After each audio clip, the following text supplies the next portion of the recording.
What's up, guys? I'm in Central Rock Gym Rochester. Wow, so pretty. Oh my gosh, it's so nice. This is Jason. Hey. What's up, guys? You've seen him in multiple news articles. Yeah, you might have seen him in a news article. Oh, we got head setter Jordan over here.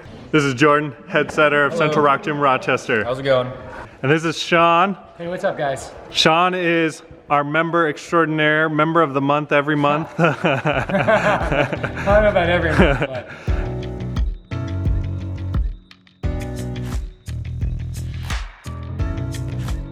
but. So these guys are both here and they're gonna help us go over your shoulder health and stability.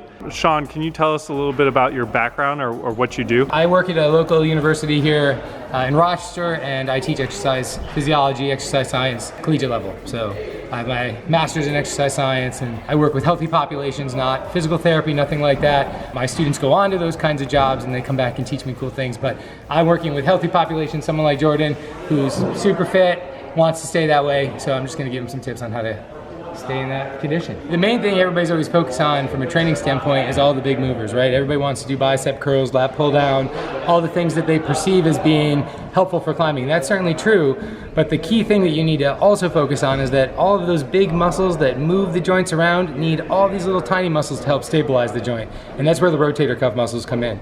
So the rotator cuff's really just 4 muscles within the shoulder that really hold things together when you put force through the joint.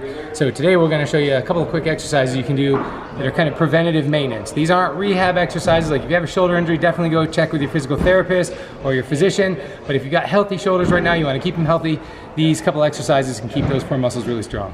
Yep, what he said. We're gonna use your shoulders. All right, let's build those puppies up. Yeah. Whoa!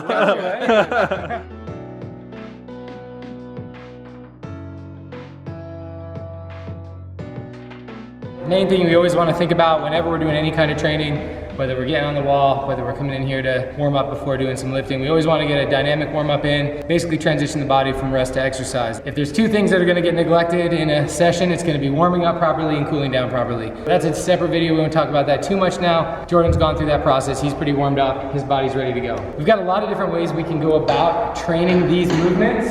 TheraBands or rubber bands that are like this, super helpful. These are good for like low resistance type loads, and then we can use some of these road bands as well, like the thinner ones like red or blue.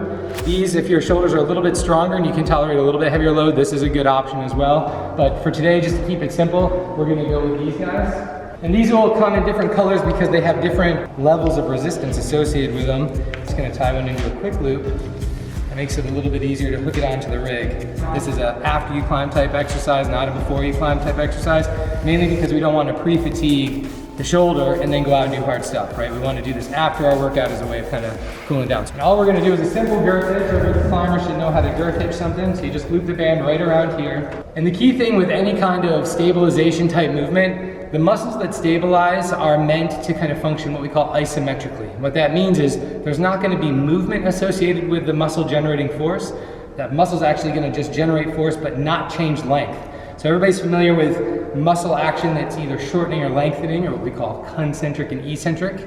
Stabilizing movements like planks, things like that, are meant to isometrically load the shoulder. So the first one we're going to do is simple internal rotation. So Jordan, have you take the band like this, kind of get some tension on it, and all you're going to do is pull it across and hold it right here. All right, so you're going to hold this for like a 10 count because again, we want to introduce load in the shoulder, but hold it isometrically. So this should feel pretty easy because we're also going to get a little involvement of the chest here. So this is going to feel pretty stable. Internal rotation's not too hard. Pin that elbow right to your shoulder. Yep, shoulders locked in, elbows locked in, and then just rotate in and just hold that right there. The key is you want to keep this at an angle away from your body. If you get too straight, then we're not going to really generate a lot of force in the shoulder, and we're going to start actually just putting it onto the skeletal system. So just holding that for a 10 count, relaxing for a second, and then bringing it back again. Good rule of thumb for all of these exercises, you want to hold it for a 10 count or so, and we want to get about 10 repetitions, maybe 15 if you want to push it a little bit further, and we can do multiple sets as needed. So we're gonna go right to external rotation. This one's gonna feel a little bit more challenging. External rotation, it's the same thing. Now we're just working in reverse, all right? So you gotta kind of find the sweet spot for this, but now we're just externally rotating. Sometimes it's helpful if you hook it on your thumb or something so it doesn't slide. Now we're just stabilizing it. So this, especially with a good amount of resistance, you're gonna feel this a lot more in your shoulder. The last one may not have felt quite as active in your shoulder. This you should really feel even deep within the joint.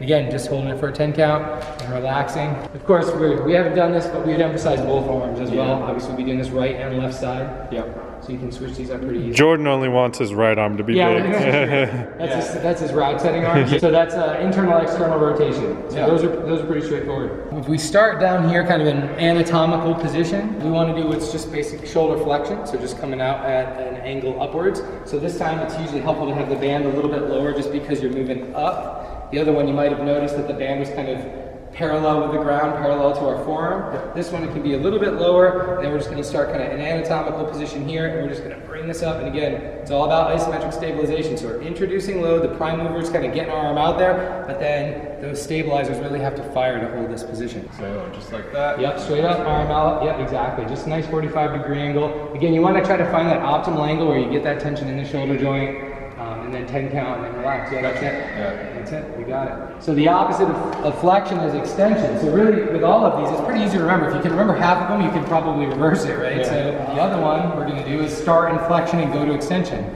just like we went extension to flexion. So we're just reversing everything.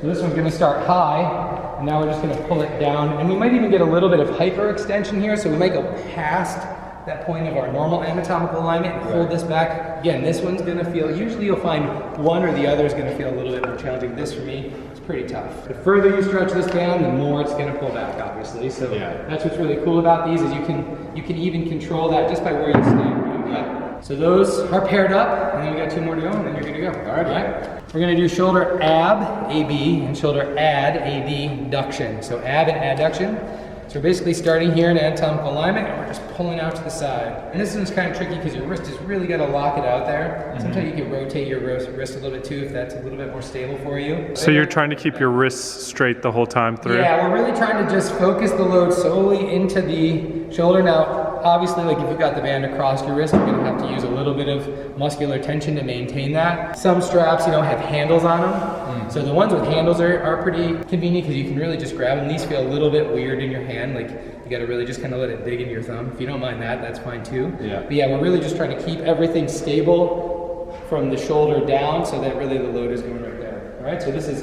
abduction, abduction. It's gonna go low to high up. Yep, exactly. So you're going low to high up, 45-degree angle. And the key too, if you look straight on at the person, and this is helpful if you have a mirror or somebody else, but you want everything else to be aligned. So a lot of times we'll start compensating with other muscles. We'll start kind of doing a little bit of a lean or some other part of the body's kind of assisting. Right. So it's really key to like lock your core in when you're doing these exercises.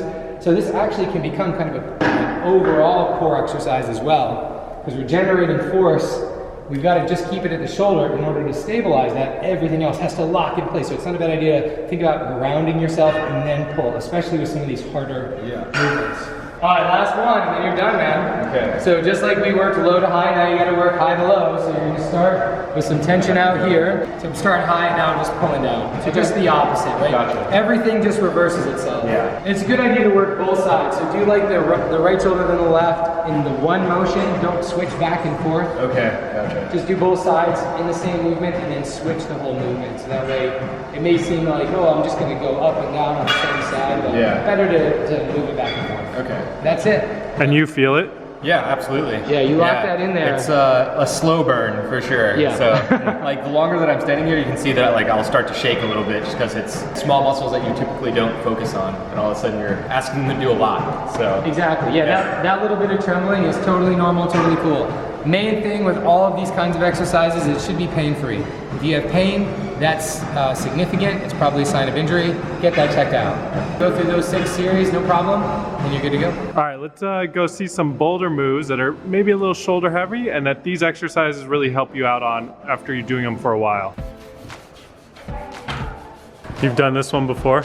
He has done this one before. Yeah. Wait, but I thought you were climbing. I thought we were using your shoulders. We're both a team effort is what it is. Yeah. I'm on brush patrol right now. Brush patrol. Things change so quickly here. Your shoulders are all warmed up. Yeah. So slopers or any like really tension dependent movement's gonna be where you want to look out, especially like when you're getting your arms really far apart. Our joints are really stable when they're in their normal anatomical alignment.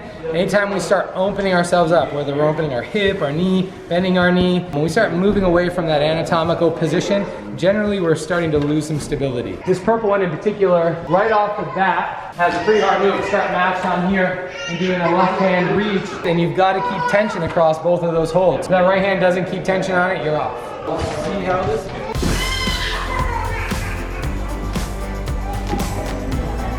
Nice, man. Come on, Jared. Come on, man. Go get it. Nice. Nice, buddy. Good job. Oh, my shoulders feel so warm. That's definitely a boulder where you're going to feel it in your shoulders, for sure. Even that first move and loading it up so hard. Yeah, right off the get-go. Oh man, the last move is a doozy. Forgot about that. Yikes, that is shoulder heavy right there. Yeah, right there for sure. Whoa, whoa, whoa. Oh. Nice, Jordan. Come on. Stay on. Stay on. Barn dory for sure. Yeah. So what stops you from barn dooring? If you put more tension in there, or? A better core. Yeah, you can see like the way his legs are kind of fighting it, like he's trying to keep those legs tight. As soon as they get around and that center of gravity starts rotating on the axis, if you got that out of control, man, it's not coming back. Come on, Jordan, stay tight, man. I need to get that shoulder break. I really do. All right, no, this is good. You also have to know like when is a good time to stop. Yeah, absolutely. Now's a good time to stop. One of the main causes of injury is not kind of listening to your body. So if you're feeling fatigued, take a second and decide, like, is this worth being out from climbing for months maybe? If you get injured over one move, like it's literally just one move, like you can come back healthy tomorrow or the day after, but if you get injured, you're on the sidelines for a long time, and it's hard. Jordan was already climbing a lot today, like all day since early this morning. All right, guys, well, thanks so much. It was awesome being out here in Rochester, and I'm sure I'll come visit again soon. Cool, man. See ya. See ya. Thanks for watching. Don't forget to like and subscribe. See ya. All right. Head setter Jordan over here, running away from the camera. Sean's right over there. Thanks for watching. Like and subscribe. Thanks for watching. Don't forget to like and subscribe. See ya.